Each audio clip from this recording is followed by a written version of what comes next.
शहर के दक्षिण कोने में स्थित शांतिनगर जनरल हॉस्पिटल अब सिर्फ एक खंडहर बन चुका था।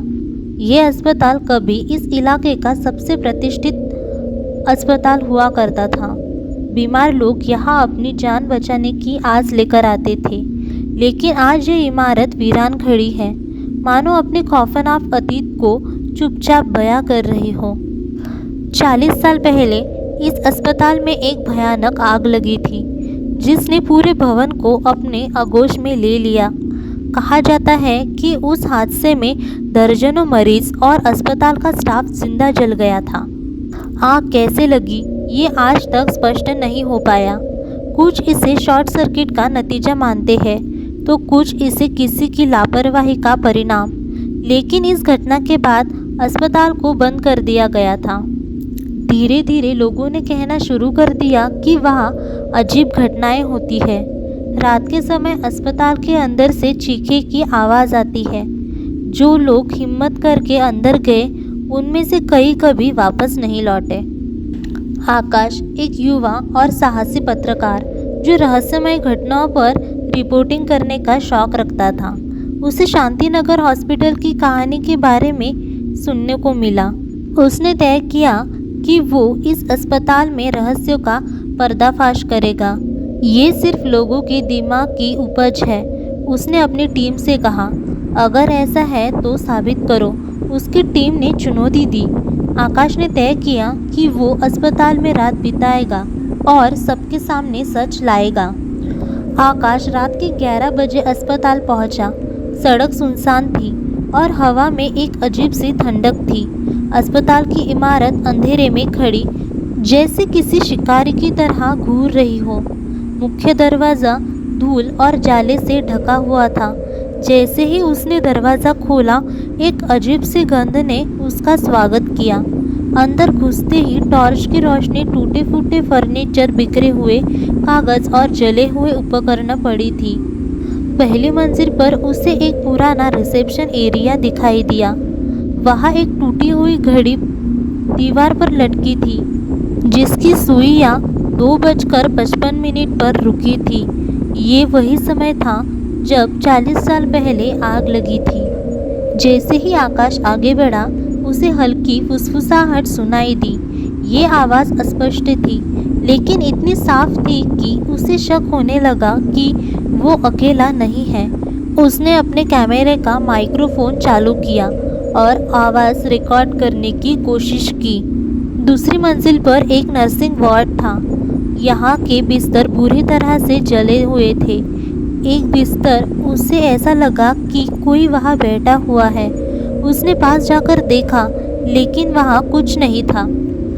तभी उसे एक गिरी हुई नर्सिंग फाइल दिखाई दी। उसने उसे उठाया, जिसमें मरीजों के नाम और उनकी हालत का विवरण था।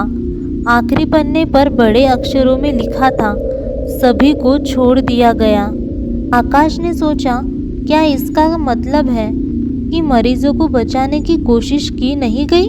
आकाश ने तीसरी मंजिल की ओर कदम बढ़ाए। ये मंजिल सबसे ज़्यादा प्रभावित हुई थी। सीढ़ियाँ चढ़ते समय उसे लगा कि किसी ने पीछे से उसका कंधा को छुआ। उसने पीछे मुड़कर देखा, लेकिन वहाँ कोई नहीं था। तीसरी मंजिल पर एक ऑपरेशन थिएटर था। दरवाज़ा जला हुआ और झुका हुआ था। अंदर जाने पर उसने देखा कि ऑपरेशन टेबल पर जले हुए निशान थे। दीवारों पर खून की छींटें साफ दिखाई दे रही थी। तभी उसे लगा कि कमरे में तापमान अचानक गिर गया है। उसके सांसें भारी होने लगी। ऑपरेशन टेबल के पास खड़ा होकर उसने कैमरे में फोकस किया। तभी टेबल के नीचे से किसी के चलने की आवाज़ आई। आकाश घबराकर पीछे हटा। तभी उसे पीछे से किसी के कहराने की आवाज़ सुनाई दी। उसने मुड़कर देखा, कोने में एक व्हीलचेयर पड़ी थी, जो धीरे धीरे अपने आप हिल रही थी। ये हवा का असर होगा, उसने खुद को समझाया। लेकिन अगले ही पल व्हीलचेयर तेज़ी से उसकी ओर बढ़ी। वो बाल बाल बचा और दीवार से टकरा गया। आकाश ने सोचा कि अब समय है यहाँ से बाहर निकलने का। उसने दरवाजे की ओर दौड़ लगाई, लेकिन जैसे ही वो मुख्य दरवाजे के पास पहुंचा, वो अपने आप बंद हो गया। आकाश ने दरवाज़ा खोलने की कोशिश की, लेकिन वह टस से मस नहीं हुआ। उसने अपनी टॉर्च चालू की और एक कोने में रखी अलमारी के पास गया। वहाँ उसे एक पुरानी फाइल मिली। इस फाइल में एक कर्मचारी की लिखी हुई डायरी थी। उसमें लिखा था, आग लगने के बाद हम मरीजों को बाहर निकालने का आदेश मिला, लेकिन अस्पताल के प्रबंधन ने कहा कि मरीजों को अंदर ही रहने दो, क्योंकि बाहर लपटें और बढ़ जाएंगी। हमने मरीजों को अंदर बंद कर दिया। उनकी चीखें आज भी मेरे कानों में गूंजती है। आकाश को समझ में आ गया कि ये स्थान केवल हादसे का शिकार नहीं, बल्कि अमानवीयता का गवाह भी है। तभी चारों ओर से चीखने की आवाज़ आने लगी। ऐसा लगा कि मरीज और स्टाफ की आत्माएं वहां मौजूद हैं। आकाश ने देखा कि दीवारों पर परछाइयां बनने लगी। ये परछाइयां जलते हुए इंसानों की तरह दिख रही थी। एक आत्मा जो नर्स की तरह दिख रही थी, उसकी ओर बढ़ने लगी। उसके जले हुए हाथ आकाश की ओर बढ़ रहे थे। आकाश ने किसी तरह अपनी हिम्मत जुटाई और भागने की कोशिश की। आकाश ने देखा कि सीढ़ियां गायब हो चुकी थी। वो किसी तरह एक खिड़की के पास पहुंचा और बाहर कूदने की कोशिश की। तभी खिड़की के शीशे उसे अपने पीछे एक जला हुआ चेहरा दिखाई दिया। वो गिरते गिरते बचा और खिड़की से बाहर कूद गया। अस्पताल से बाहर आते ही उसने एक गहरी सांस ली।